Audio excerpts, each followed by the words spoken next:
মুসল্লিবৃন্দ, আমরা পৃথিবীতে এসেছি নির্দিষ্ট সময় নিয়ে, আবার আমাদেরকে সে আল্লাহ তাআলার সামনে হাজিরা দেওয়া লাগবে, দাঁড় হওয়া লাগবে। আমাদের যৌবন প্রাপ্ত হওয়ার পর থেকে আমাদের জীবনের শেষ দিন পর্যন্ত প্রত্যেকটা দিক এবং বিভাগের আল্লাহ তাআলা পুঙ্খানুপুঙ্খানু হিসাব নেবেন।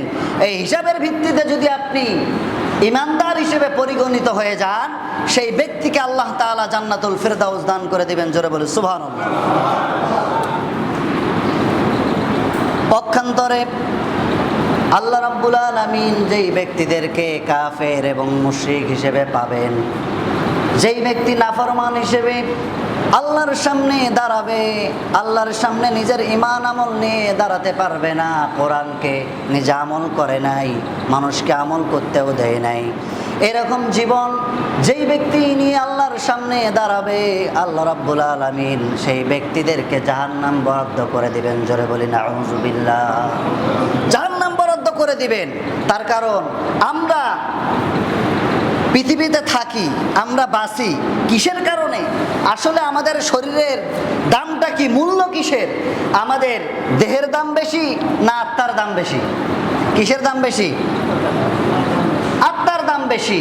আসলে আমরা যদি আত্মার দাম বেশিটা বুঝতাম, তাহলে দেহকে যেভাবে সুন্দরভাবে সাজাই, শরীরকে সুস্থ রাখার জন্য আমরা ডাক্তারের প্রেসক্রিপশন নিয়ে নিজের জীবনকে পরিচালনা করি, যাতে করে সুন্দরভাবে আমাদের জীবনকে আমরা সেটেল করতে পারি, অসুখ বিসুখ জন্য না হয়।